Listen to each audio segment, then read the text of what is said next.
Hey guys, Colvin with your fishing report for Shoals Lake. Today is Thursday, February 1st. Lake levels at 655. We're on the rise. Water temp is about 47. Depending on where you're at, it can get colder. I've seen it in the 50s depending on what creek you're in. So we've had the unseasonably warm temperatures, which is great for February. And I know we're not out of it by any means, but I'll go over some of the things that are working for me because I know a lot of the guys have been struggling the last couple of days. Pretty much the shad are on the move. Before the big cold front, a lot of those shad went deep, and we had some rain, and those shad have started their migration up and in. So I'll go over the power fishing, guys. That water that's in the back of those creeks, they haven't been running, generating water. So that sun cooking on that stuff, you can find some warmer temps. And if we do get some wind, you can power fish shallow.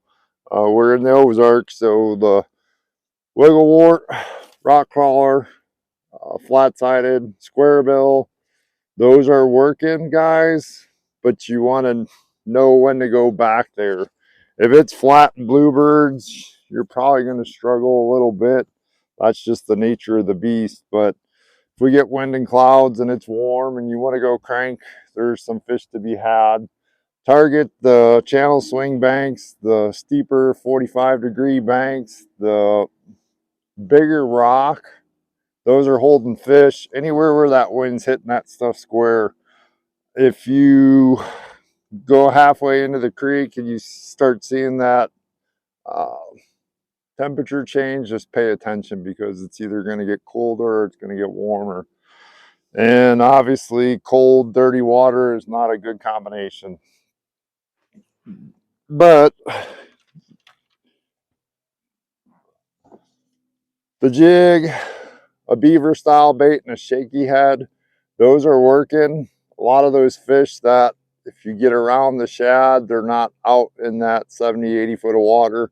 They're on the point or the brush pile close to the shad. That'll catch you a few fish.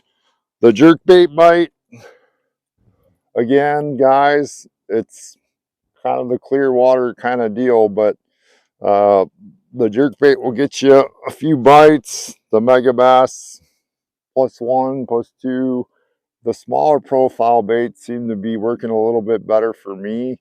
And then there's the deep bite that a lot of guys been focusing on.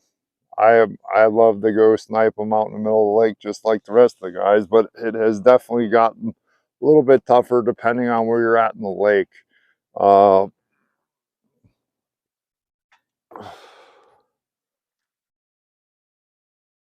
If you find some of those shad in the shallower water, tater shad's working. The new thump shad, that's working. Change the head size depending on the depth, but those finicky fish, they'll hit that if you get in front of them. A lot of these fish are on the move, so that makes it tougher. If it's really tough, guys, a drop shot down there will get those fish fired up. I'm using purple, but just kind of working that off those deeper points and ledges. That'll get you a few fish. A tail spinner will get you a few fish, especially those little wolf packs that are just kind of not in the shad but around the shad. Those bass don't want to be down deep, so they're kind of hovering around in the treetops. And then the spoon and the ice jig, the Rapala ice jig, Jewel scuba spoon, those are working. It's kind of turned into more of a reaction bite on these guys.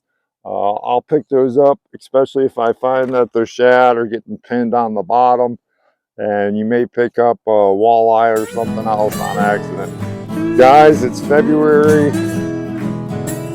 Looking forward to spring. The days are getting longer, but all in all, we're not out of the woods, but kind of enjoying the warm weather.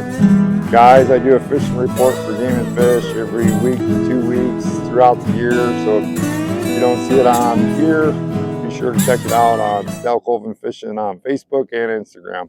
Thanks for watching.